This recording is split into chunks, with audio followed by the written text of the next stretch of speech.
Brooke. Welcome to Professional Book Girl. For my listeners, this is very exciting because Brooke and I have actually met in person before recording this. We met at the Janet Skilson Charles Barnes Noble event, and I loved getting to chat with you there. So I'm very excited to have you on the show today, and we can just talk all about your latest novel, All the Summers in Between.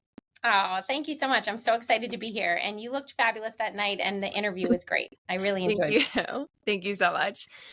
So can you tell my listeners what your latest novel is about? Sure. Oh, goodness. It's funny. As writers, we work on these books so long, and then boiling them down to a couple of sentences is always so tricky. But All the Summers in Between is about two friends. It's a dual timeline historical novel set in the Hamptons, the East End of Long Island, in 1967 and 1977. And it's about when these two friends meet when they're 20, and they're sort of at that point in their life where they're really looking for a person to fill a void in their, a void in their life. And they become very close very quickly. And something tragic kind of happens in their lives, and they grow estranged from one another, and they reconnect 10 years later when one of the friends shows up at the other's doorstep with some more secrets. So I would say the book is about them kind of grappling with their shared past, their friendship, while also kind of figuring out where they're kind of headed in their own lives at a really complicated time in American history for women. So before we really get into the novel, you mentioned when we met that you started off as a journalist, and that is so interesting to me. Tell me about how you went from journalism to now historical fiction, and you're 3 books in too. I am. And it's funny because it was such a easy transition in many ways. Oh, Historical cool. fiction writers are researchers, we're reporters, right? We're always looking into the past and trying to get everything factually correct. And so I started my career. I mean, straight out of school, I was a journalist at a magazine. So it's what I always wanted to do. I did always want to write fiction, but I have to say, like, I kind of always assumed fiction was for other people. It was like more literary types who could write a novel. So I really stuck on reporting. And after about 20 years of writing for just about every women's magazine as a freelancer, the New York Times, the Post, I worked at the Globe as a staffer. I just had this feeling like I wanted to try fiction. And this idea came to me in Martha's Vineyard in 2015, a long time ago. And I decided to try my hand at it.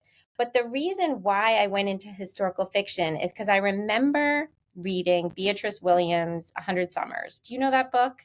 I've read all of her books. Okay, so I love her, and I feel like I need to talk about Beatrice Williams again later in the podcast because she Yeah. blurbed this book, and it literally was like full circle, like my head could explode moment, Oh right? my God. But before I was a writer, and I mean a fiction writer, and I was just a journalist, I read 100 Summers, her second novel. And I remember thinking, which is set in 1938 in Newport. And I remember thinking, wow, like this is what people can do in fiction. They can tell the story of a decade, of a time period, of the people living in that time period, what's happening to them, what they're concerned with, what they're reading, how they're talking, what the drama in their lives are. And I just put that on my shelf as being my favorite book. I just loved it. And then when I read Fiona Davis's The Dollhouse, another favorite, I'm sure, of yours, Yeah. that was the other time where I was like, oh my goodness, this is what I want to do. I want to pick a time that I'm fascinated with and tell the stories of women in these time periods. So when I got the idea, it was for my first book, Summer Darlings, in 2015, it was really hard to leave paying journalism to go sit and write fiction. I mean, Oh, you're I'm not exactly sure. celebrated for making no money and like sitting alone in a room when you have a baby writing. But I remember saying to my husband, I was like, I just have this idea. It's put its claws into me. I'd had so many ideas over the years, but nothing that stuck in terms of fiction. And I thought, you know what? I said to my husband, you know what? I think I just have to give this one a try. And he was like, do it, like spend a year and do it. And I still did some freelancing. I just wasn't as aggressive with my pitching and taking on a lot of assignments. And after that first year, I had a book. I mean, it was a mess. It was a rough draft and it needed a lot of work. I'm not going to pretend that it was this beautiful thing that was ready to go to agents, but I had a book and I knew I could do it. It was just a matter of like learning how. And so I spent another few years working on it before I sold it. I love that so much. And I love the idea of you being inspired by the books that historical fiction readers love and readers of your books also love. I think that's just so special. And as on the reader side, it feels like the genre as a whole, more so than any other genre, is like this really great community where everyone is like so supportive of each other. I always am seeing authors helping each other out, like you showing up at Janet's event. That was just so cool. And it's to hear that you were inspired by those authors that we also love. It's yeah, I have no other words except for it's so cool. I feel like No, that's really I agree. And special. you know what? It's interesting with historical fiction because so many writers write, like Janet, World War One or World War II fiction. And I had read and loved so many of those novels too. But Beatrice Williams had a different niche, which is Yeah. that her books always took place at the beach. And I am an Ellen Hildebrand like fan. I super fan. I love her books. I always have. And so I love the idea of taking an Ellen Hildebrand type novel and turning it into, you know, a Paris library type history, right? Like you can kind of merge the two worlds together. And so I think that's kind of what my niche has become as well. Not to say that I'll stay there forever. My next book I'm working on now is set in Martha's Vineyard. So I'm definitely going back there. And it's about a very complicated family. So I'm staying kind of in that world for now. But it just fascinates me. Beach towns fascinate me, whether it's now or back then. You know, there's so Yeah. much tension, and there's the haves and the have-nots, and the, you know, the people who can afford to live there and the people who are working for the people who live there. And I feel like it just makes for great setting. Okay, so we're going to skip ahead because I want to talk to you about writing about Long Island because we're both from Long Island. And Right. so I have not yet read Summer Darlings, but I bought it this week. So I will be reading it. Oh, I'm thank saving it you. for a pool day, I think in June. I feel like I have to read that, like Yeah. at the pool or the beach.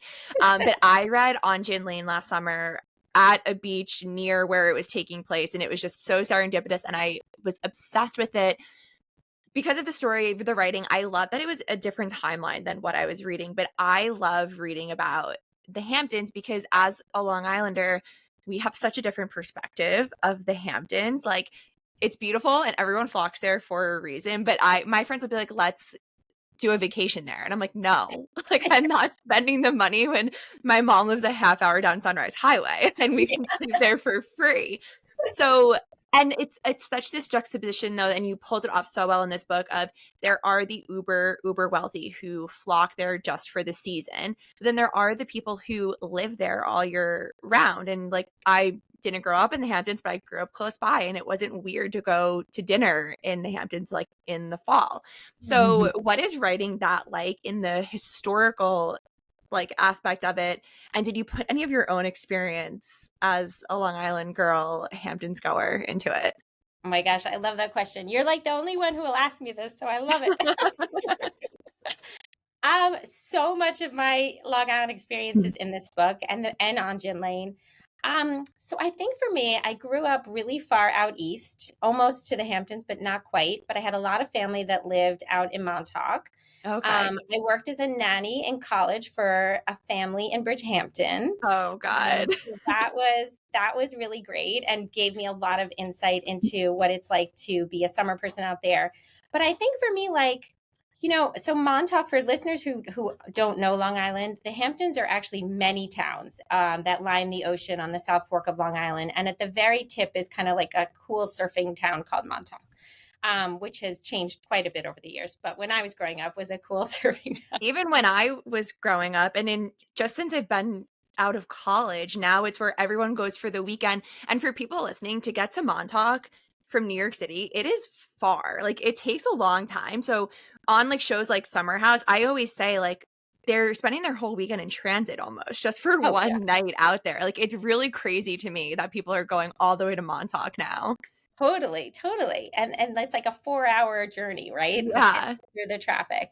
But yeah, so I think like growing up, going out to see family who either had summer homes or lived year round in Montauk, I just remember going through the Hamptons and like East Hampton, Bridgehampton, Southampton, and pressing my nose up to the glass, right? And just being like, look at these houses, look at these, even the oak trees are elegant, right? Like Yeah. everything is just so perfectly manicured, so beautiful. And the people, when you're, a plain old Eastern Long Islander like I was, the people look really glamorous. They're wearing really glittery clothes, and their hair is done, and there's makeup on. And I feel like when you grow up in Long Island, you have this sense that those are like other people. Like, you're not those people. Like, they're like Mhm. others. They're the fancy people, right? And we're the locals. Um, but as I got older and became a journalist and went out into the world and interviewed all different types of people, I realized that, like, we all put our pants on the same way, right? Like, we're just, these people have the same problems you and I do. They just live in much fancier houses. And Yeah. that always fascinated me. And maybe it's silly that it fascinated me. It should be so obvious, right? But from the outside, these families looked so perfect. So it was so eye-opening to me to realize that people who had a ton of money struggled.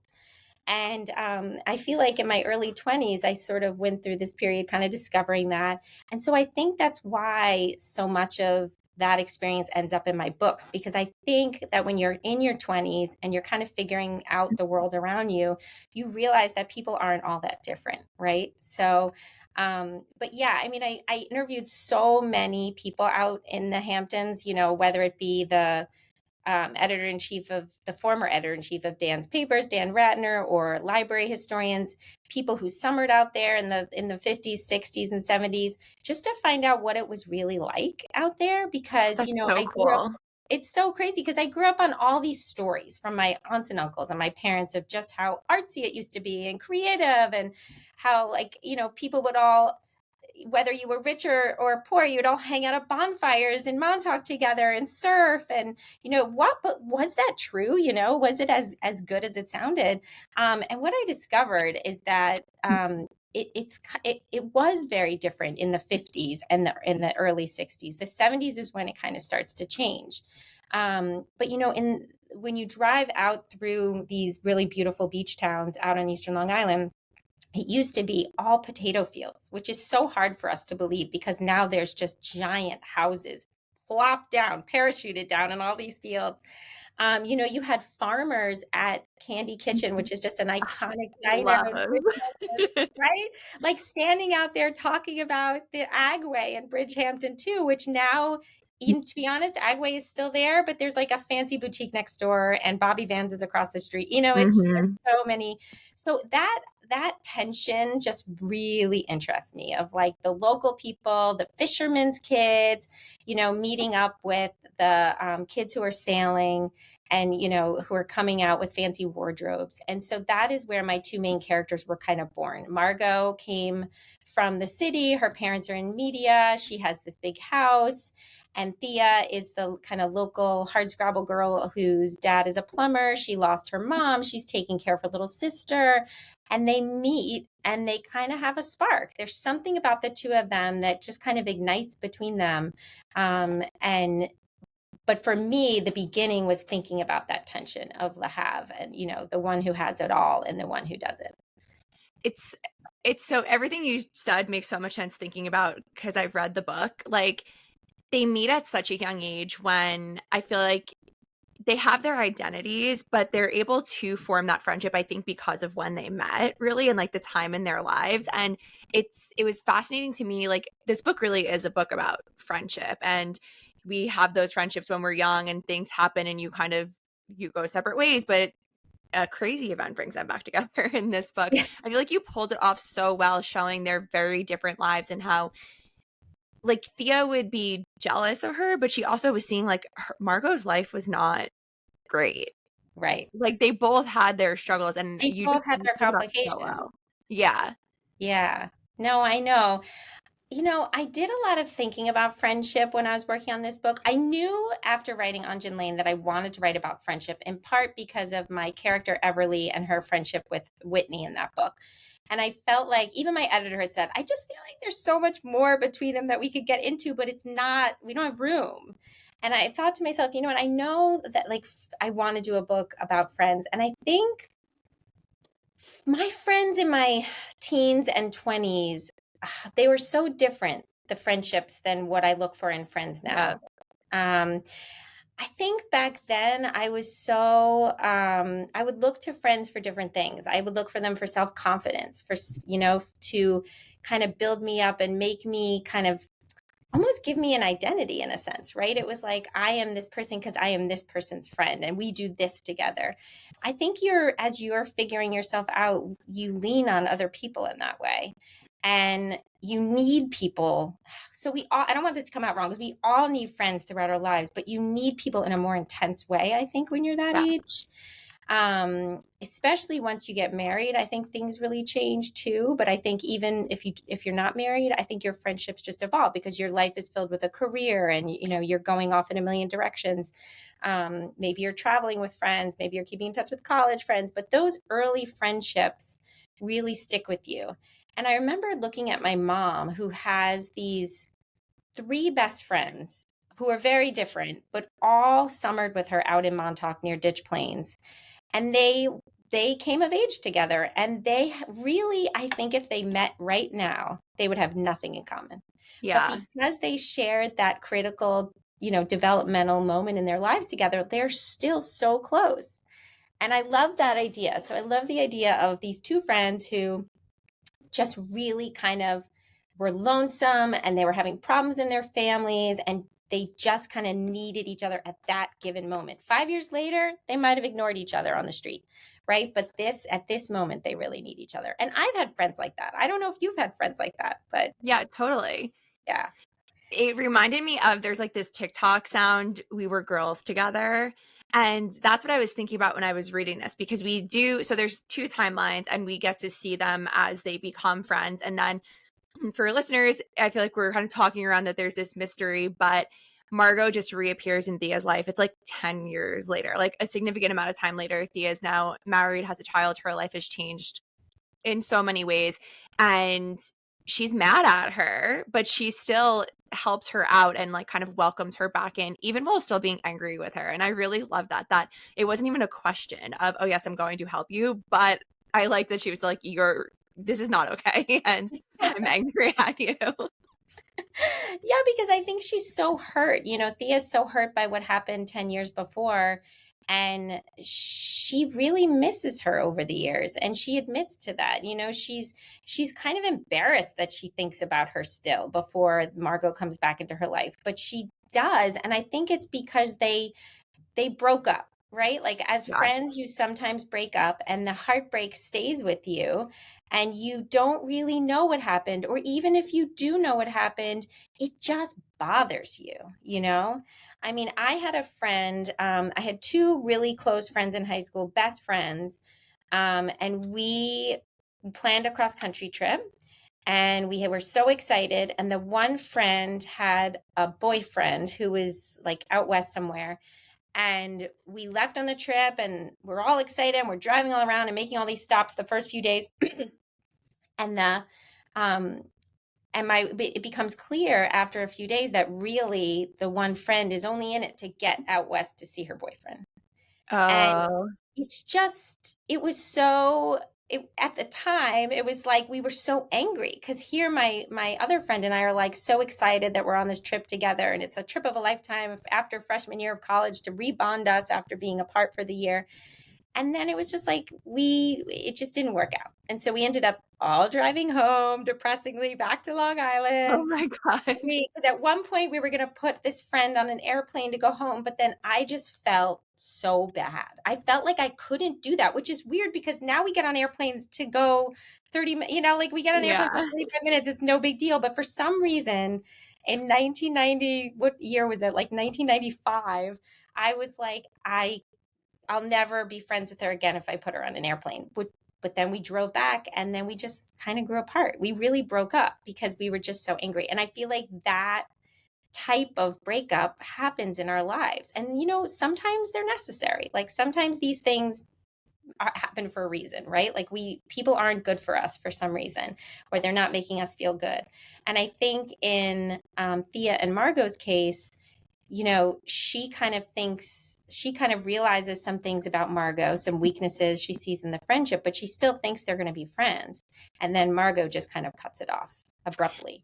And that pain Yeah. stays with Thea through the whole book. Even in the later timeline, when Margot comes back, she's still grappling with the fact that, like, why did you just leave me behind? Like, there was no explanation. No matter how bad this secret is that we're keeping, why didn't you tell me why you were leaving? You know? So, Yeah.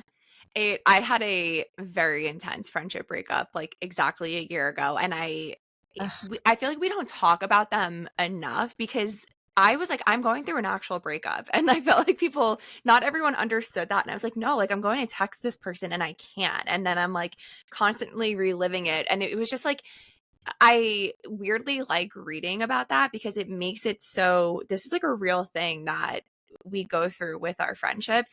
And it was so interesting though with Thea and Margot because in the first timeline when they're young, you see Thea disapproving already of some decisions, but she still is like holding on to that friendship. And then mhm. she's so devastated when Margot kind of like ghosts her, for lack of a better word. Yeah, I think that's in part. I mean, you can tell me what you think because I know readers always see different things than what writers intend. But I guess I saw that as there's a neediness in Thea because she lost her mother a year before. And I think there's just this feeling that she needs to be close to someone. And her stepfather's not cutting it. She has this woman at the record store who she's close with. And you know, at home, she's taking care of this little sister, and there's so much pressure on her. And she really doesn't have the freedom to think about what she might want to do with her life. And I think Margot sweeps in, and even though she's flawed, she offers this alternative path. You know, life suddenly feels more exciting. She has, you know, something to do on a Friday night. She has Mm-hmm. a person to visit her mother's grave with. You know, when Margot goes with her to her mother's grave, like there's just a tenderness and a caring that I think women offer each other in friendship. And that was the hard part, I think, about writing this book is I wanted that tension and the pain of that breakup, like what we were just describing, to come through. But I also really wanted to show how much we need our friends, you know, at different points, and realizing when that friendship has expired. But also the moments and why we lean on people so much when we do. What's happening within us when we do that? I feel like Margot also gave her an identity outside of she was very much stuck in this rut after her mom died with like the stepfather and her little sister, and suddenly Margot is this like free spirit and she's able to be because she's from such a wealthy family and she doesn't have like the burdens that Thea does. And I felt like she made Thea kind of more confident too in things that she likes. So for those listening, Thea works in a record store and she gets Margot a job there, and you kind of as the book goes on in the record store, you see her really grow into herself, even in that arena. And I feel like it was really Margot driving that like force within her. I think so too. And I feel like there's some critical moments where, or pivotal moments even that do that. And one of them is when Thea's in the record store and she's kind of secretly drawn because she's an artist, and but she has very low confidence in terms of showing anyone her artwork.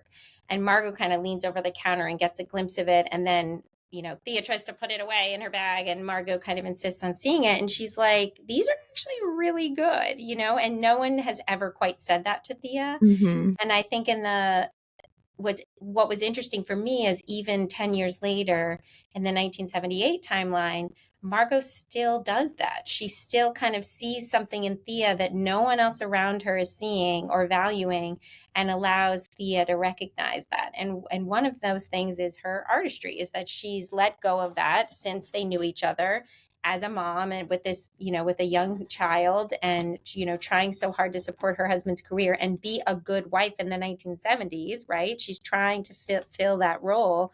But Margot's kind of like, what happened to you? Like, what's Yeah. going Who on are here? you? Yeah, and I think that Thea, even though she loves her husband and she loves her child and her life is quite happy, I think she's kind of like, I actually don't know. Like, what happened to me? Like, where am I in all of this? And it propels the storyline where she then goes to her husband, Felix, and is like, we have to talk about this. Like, where, maybe I want to do something with my talents too, because he's a book editor. And that creates a tension between them, not necessarily because he doesn't agree with her, but because he just kind of got used to this new Thea and it was Yeah. quite convenient for him, which I think happens even today. I mean, that's the other thing about historical fiction is that I love is finding those touched those what's the word I'm looking for? Those moments that resonate with women decades later. And I think this idea that you have kids and you kind of get lost a little bit, And you really have to fight to find out who you are, what your identity is, reinvent yourself all over again. Those are, age old problems. They're things that I've experienced when I had my kids and my friends, so it's something that is so interesting to kind of look at how far women have come, and yet how our lives are sort of the same as our mothers and grandmothers. Yeah. This is the perfect transition because I wanted to talk about, I'm pretty sure it's the opening chapter. Thea is turning 30 and I'm 29. I'm turning 30 in July. So Yay, it's happy coming up. And birthday. it was kind of crazy for me to read that at this time. I've always been like, I'm so excited for my 30s. I was talking about this last night with someone who does not feel the same way. And like my mom's parents died very young. So like I had that positive influence because she was always like, I'm so lucky that I get to like be 40, 50, whatever. So I'm like ready to go for my 30s. And we are at Thea's birthday party in the beginning of the book, and it was like brutal to read. I thought it was so sad. So this isn't really a spoiler, but she kind of like says to her husband, "Oh, we can do something." And he leaves it to her to plan it. And like she had to make her own cake. And she just has this moment at the party where she's kind of like it's like a freeze frame moment. And she's like, what am I doing here? And for me reading it, like I could not relate to that feeling, but I was so grateful I couldn't relate to that feeling. And I'm like, I'm planning a huge birthday party. And I was like, I'm not making my own cake. Like it was like Yeah. a funny juxtaposition, but I was like, wow, and that made me grateful for progress we've made where like I'm turning 30 and I'm single and don't have kids. And I'm not like shunned from society for that. But it was so real. And I think so important to talk about that. And I'm sure so many women are going to, especially mothers reading this, will relate to Thea in that moment, kind of realizing like, I'm not who I used to be and who am I now? And I thought it was so powerful. Yeah, thank you. I mean, I do agree. I think women lived so much of their lives so much earlier than us. I mean, even me, I didn't have my first child till I was 35.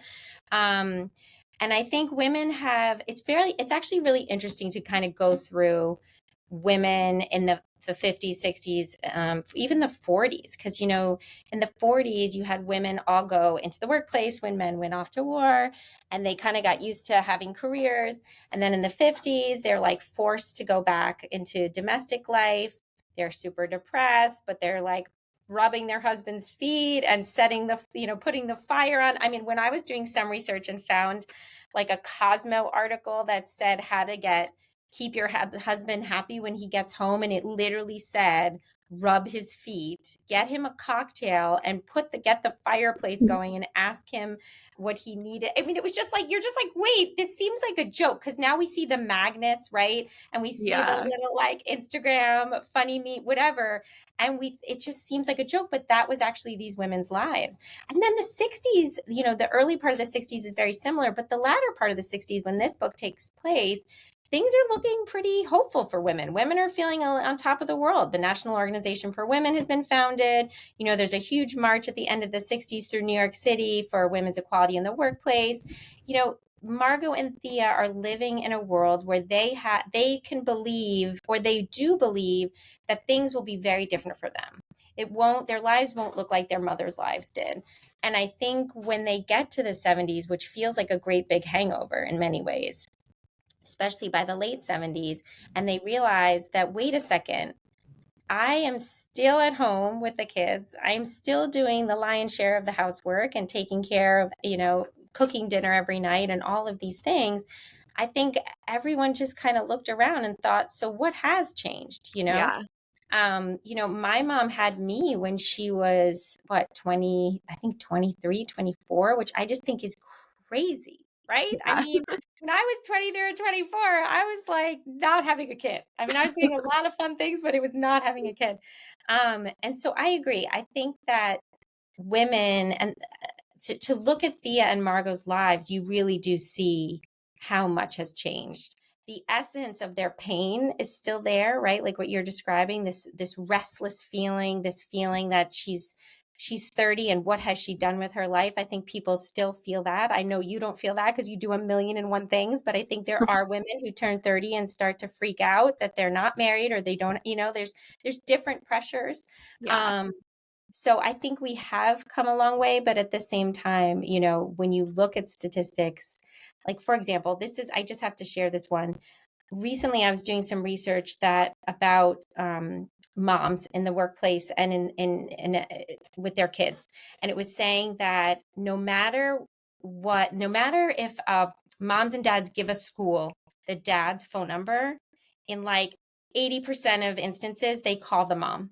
And so even if the mom is a doctor, a lawyer, a judge, whatever she is, they call her.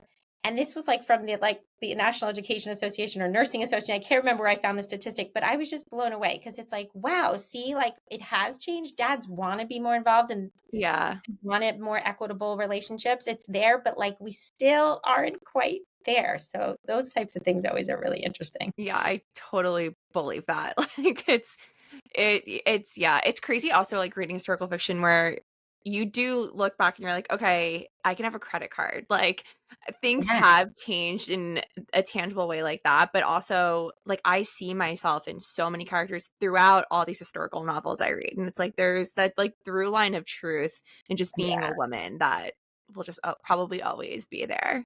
Yeah, I agree. Like I remember in Anjin Lane, I felt like that was my second book, and I feel like the one thing that really ran deep through that book was longing. It was just this longing to be so much more than what society says you can be or who you believe you can be. And I feel like that was a real universal truth for me because I think women today still, even though we've come so far and you can get a graduate degree and become a professor, a lawyer, judge, all the things we were just saying, there's still a longing that lives inside of us and a sense that we can't quite get as far as a man would in the Yeah. same And no fields. one ever asks a man if they feel like they can't have it all. But Oh, women never. have to worry about that constantly. Yes, yes. And it's like as writers, like we're asked, like, how do you go out on book tour and leave the kids home? But like a male author would never be asked that. So there's definitely double standards Ugh, everywhere. so crazy. So I really we've been mentioning that this takes place in the 60s and the 70s. I'm curious how you decide on your time periods for this book, but then also your previous novels as well. Oh, that's interesting. So, okay, so when I did my first novel, I chose 1962 in part because I was so new at writing, and I loved that year because, and when I say I was so new at writing is because I feel like I picked it for such funny reasons. Like I picked that year because it was a year before Kennedy was shot.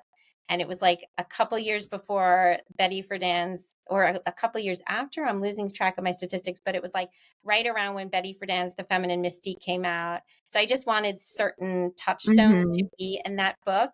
Um, and to be honest with you, my next book was 1957, and I just love those time periods. I can't quite figure it out myself why, because women were treated so, it was a tough time, but maybe that's why. I don't know. There's so much tension in that. I love the idea that women would get dressed up and go to the grocery store Yeah. and feel like crying inside. I just like, there's something about that gets me. And my grandmother, she was a dancer in the 40s, and she was just like this very old fashioned type in the sense that she would talk like this. Hi doll, how's your beau? And she just had this like fabulousness about her where she carried herself like a movie star even though she was nothing close to that. um and yet when she would talk about what it was like to divorce her husband in the 1950s and Wow. raise her kids as a single mom, it was horrible. She was shunned from society. Um, or not even from society, that's so general. She was shunned in the neighborhood, women at the school drop off, kind of shying away from her. So I feel like there's something about those time periods that just get me. Oh, and this is really funny. I just have to tell you this as a Long Islander too.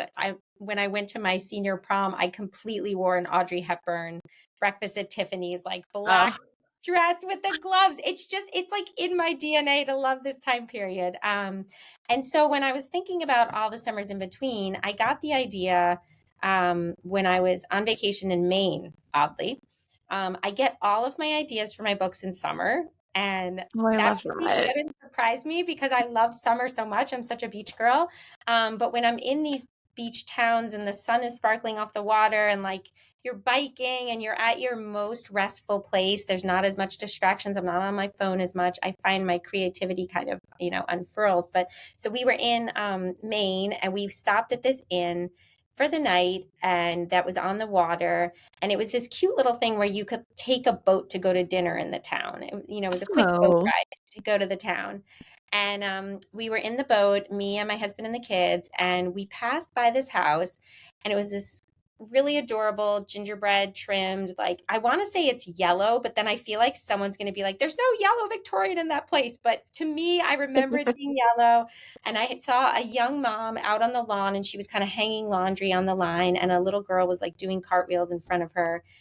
And it's so weird how authors get ideas, but I remember thinking, oh my gosh, like that could be one of the friends. And then another friend is on a sailboat and sails into this like private harbor, and shows up unexpectedly after all of these years, and it's about that. oh And my God. and then on the whole drive home from Maine, I was talking to my husband and kids, who were like, shut up after a while. But I was like, I think I have my next book, and this is what it is. And then everyone's like giving me their view on it. And from there, it became, well, what time period, to bring it back to your question, it became, what time period should I set it in? Because to be honest with you, the beginnings of my story could have gone anywhere. I mean, it could have been Yeah. the 30s, or it could have been, today. It could have been contemporary fiction. Um, but what I realized is that I wanted to get into the late 60s, in part because I find that, I don't know if you agree with me, but I feel like sometimes in history, the 60s can be made into kind of like a caricature, like you've got the hippies and people just put the long hair and the glasses, and everyone talks about the psychedelics. And it was such a painful time in history that when you kind of get over the assassinations, they go straight into hippies. Um, but the more I talk to people about living through that time, it was much more complicated than that. And many people, even though my parents kind of did categorize themselves as hippie, um, to some extent, they weren't like crazy free love people or anything, but they were to some extent hippies. There were so many people at that time who were just living their lives, and that Yeah. that was just the backdrop unfolding around them. But I like that culturally things were changing, and everyone was being put under this pressure of a sense that like things were going to be different, and we're going to change the world, and peace rules, and we're going to protest, and we're going to march, and we're going to have Woodstock, and all of these things are going on.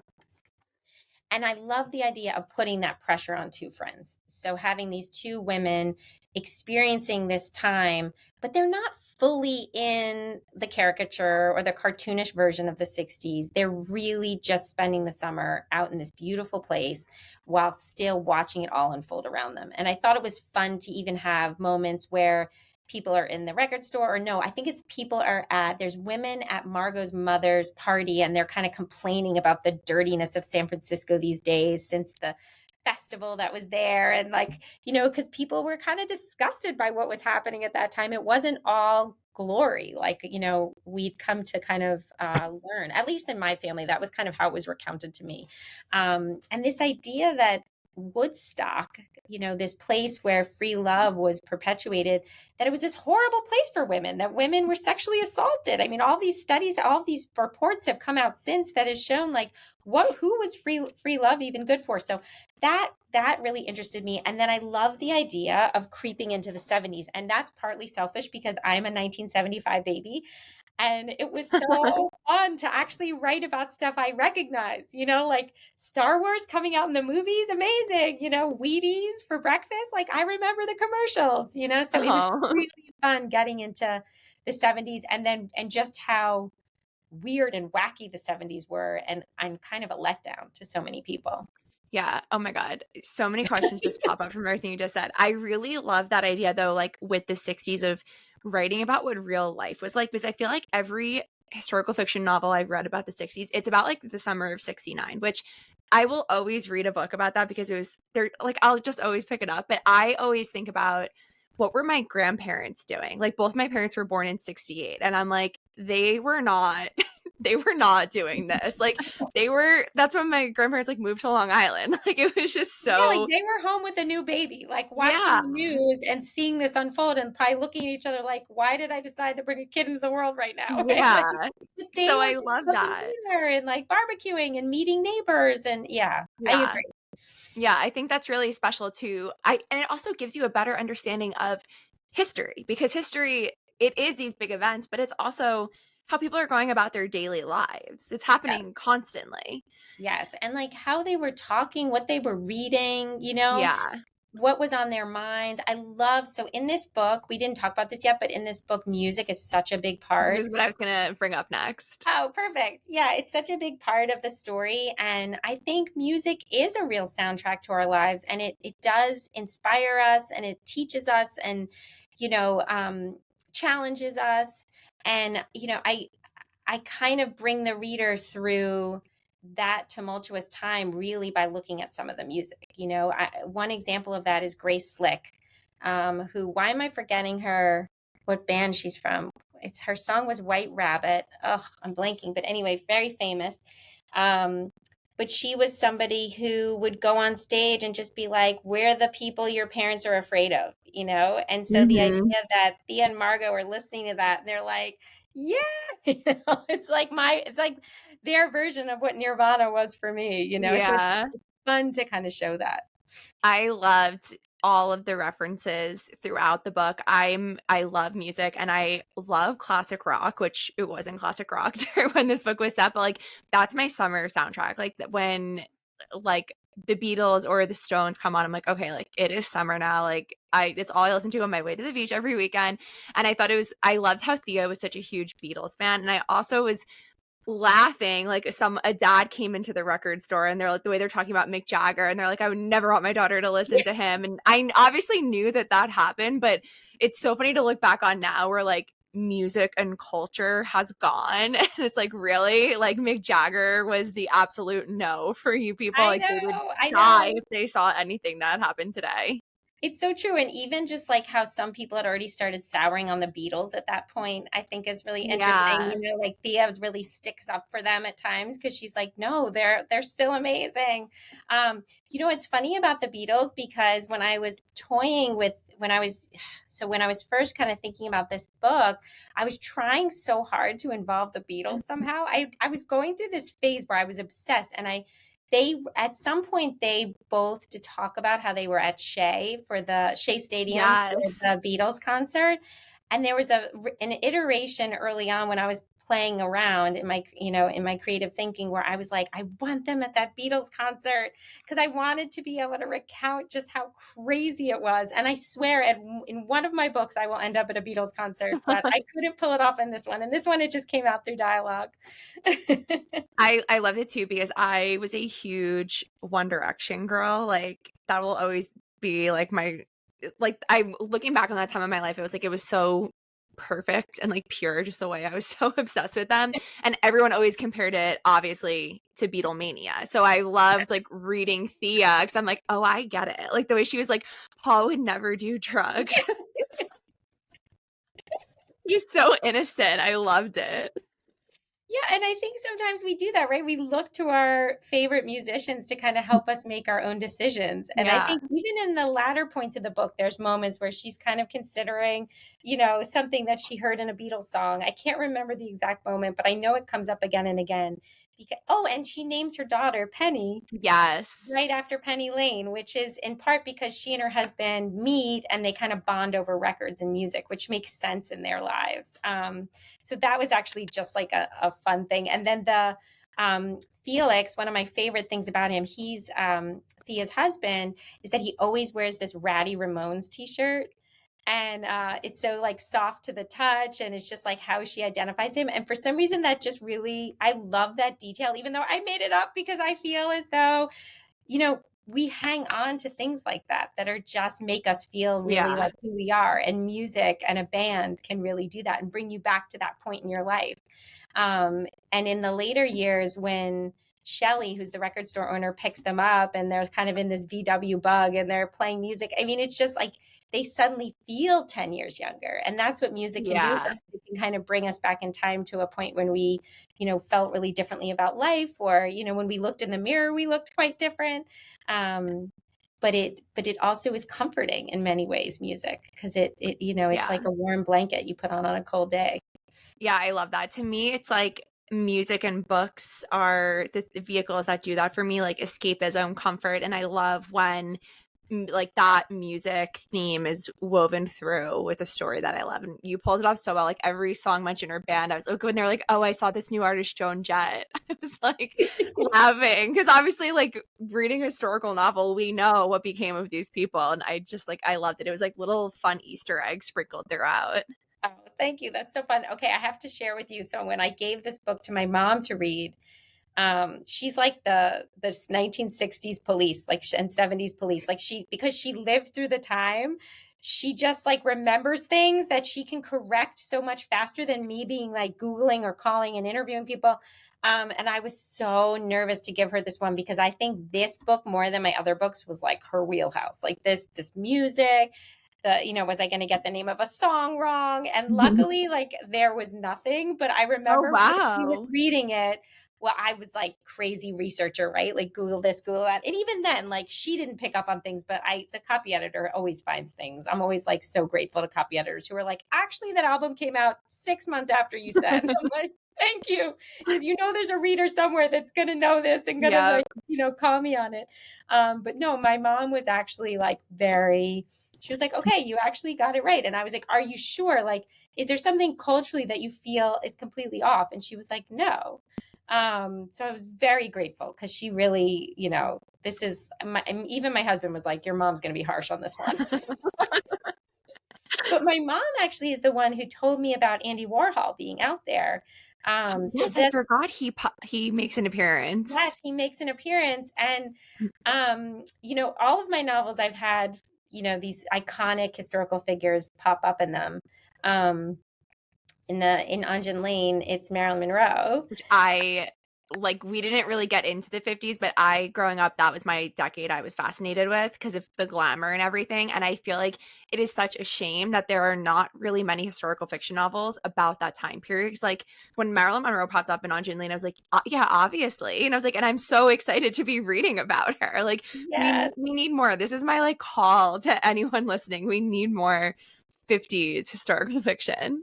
Yes, no, I totally agree. And I also think that it's great fun and something you're seeing a little more of where historical fiction authors meet these, iconic figures and have them talking in their books. Yeah. Like I think about, did you read Natalie Jenner's Bloomsbury Girls? Yes, I just read it. Okay. And then her new one too. These are like she goes back and she has, some of these like iconic book people in England. Yeah. Peggy Guggenheim is one of them, where she's kind of giving them voice. And it's such great fun to do. It was so amazing to write what Marilyn Monroe might say to my character and how she might act at a party and give her more dimension than maybe she's been given in the past. And in this book, All the Summers in Between, because Thea is someone who's kind of exploring maybe getting back into her art, maybe doing commercial art, she's just kind of toying with it. And then it's completely unrelated to her going after a career, but she ends up meeting Andy Warhol. She thinks that she's going to apply. She thinks she's going to go interview for a job that's with him, but something related to art. And she kind of has this like hope that I think we can all relate to, that it might turn into something else.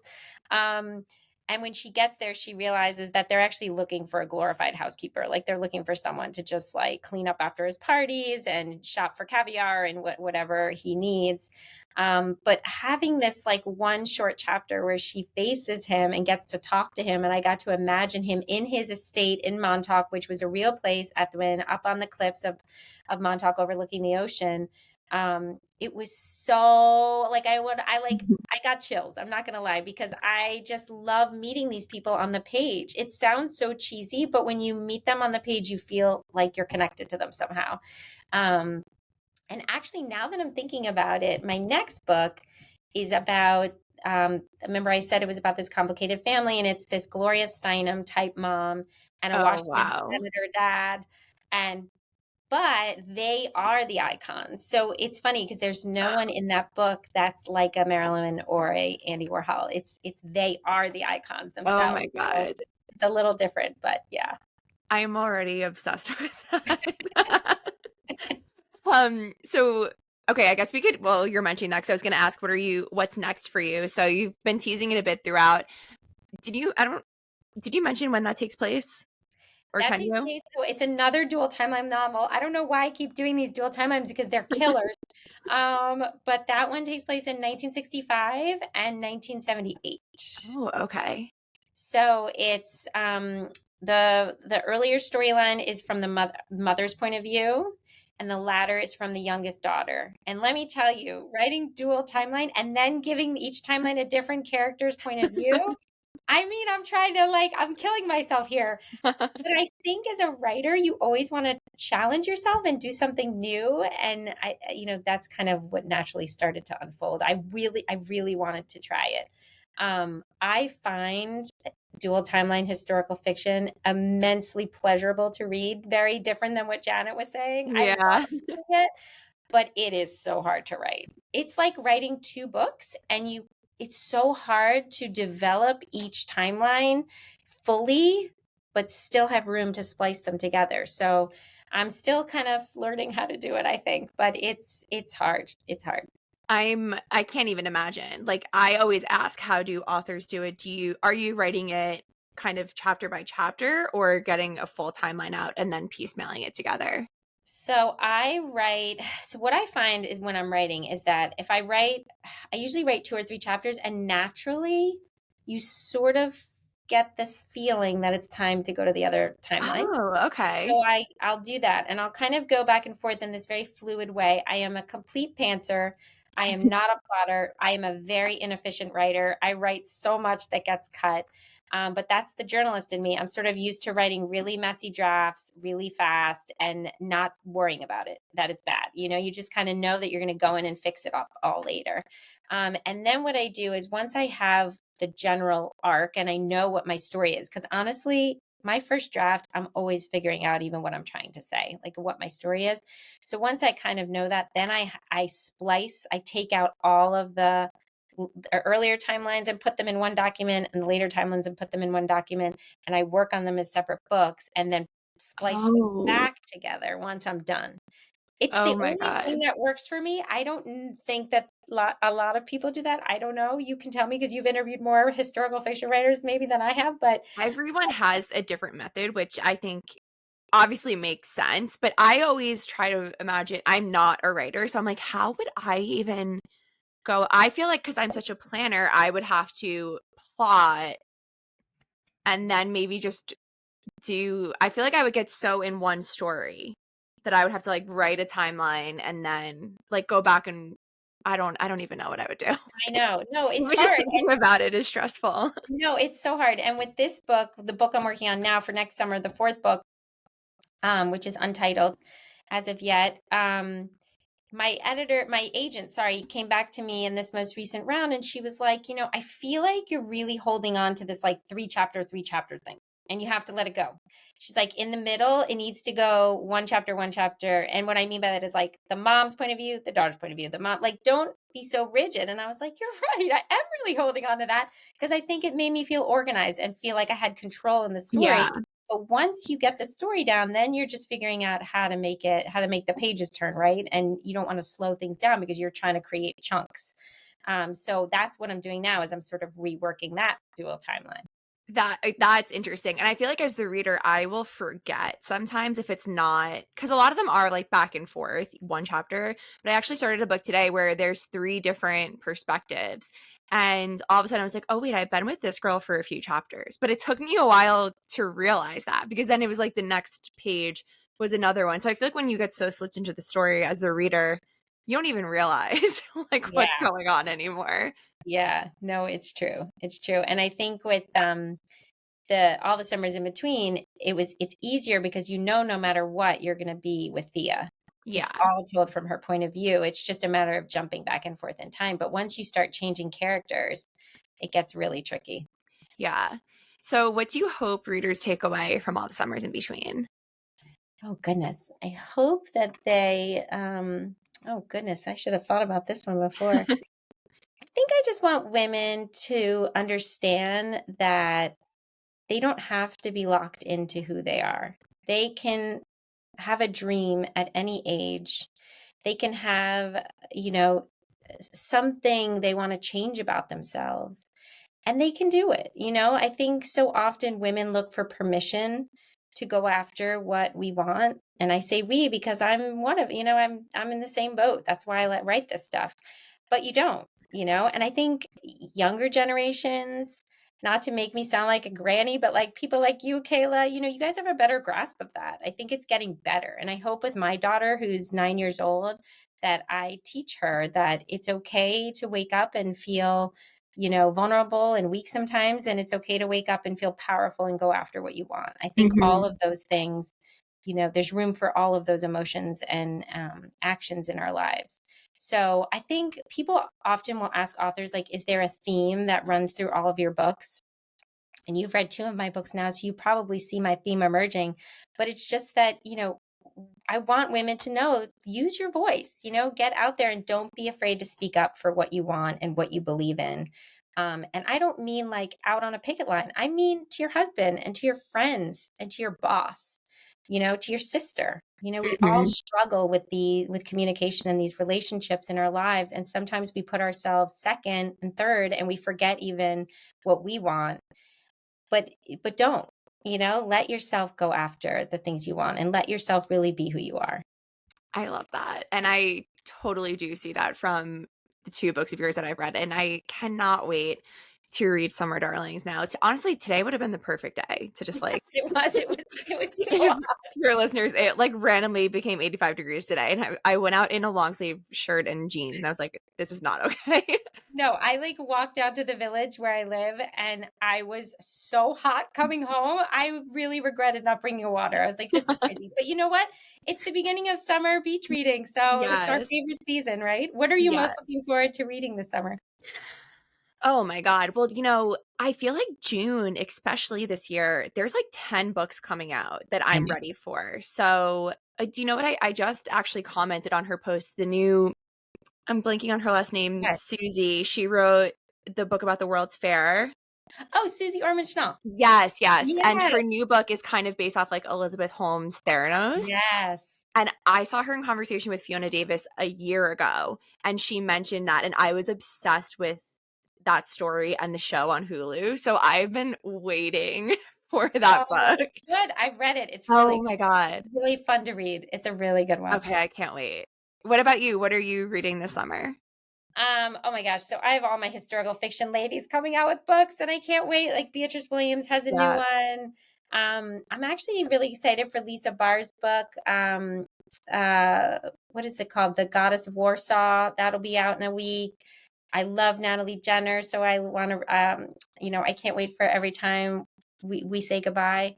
What else? Oh gosh, I am dying to read the final Nantucket novel by Ellen Hildebrand's Swan Song.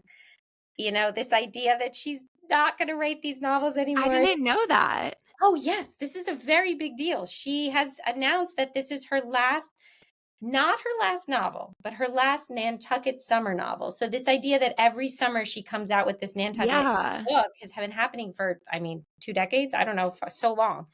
And this is her last one. It's called Swan Song. Wow. I've only read two of hers, so I have the whole backlog to go through. But Summer of 69, when I mentioned that book was my first from her, and I was like, there was just so much going on there. And my grandma actually read it because she was a big reader, and she was like talking to me about how she experienced that summer as like she had like a 3-year-old and a 1-year-old, but it was like really cool to like for her to us to read the same historical book and then hear what it was actually like for her during that time. Oh, that's really cool. I love that. That's awesome. So, where can everybody find you on social media? Okay, so I write a newsletter on Substack called Dear Fiction, which I have to say is very close to my heart. I love it so much. It kind of merges my journalism side with my fiction writing side. And then on Instagram, I'm at Brooke Lea Foster. And on TikTok. I guess I'll give you my TikTok, but I don't know if it'll exist, but it's Brooke Lea Foster author. And I'm on Facebook at Brooke Lea Foster Writes. Thank you so much for joining me. Everybody, All the Summers in Between is out now. Make sure you pick it up and buy Brooke's Backlist, because I will be reading it this summer as well, and we can all chat about it. It's the two that I've read from you so far, just the perfect summer book. So this is very serendipitous timing to have you on the show. Oh, thank you so much. You're so sweet. I really had fun talking to you.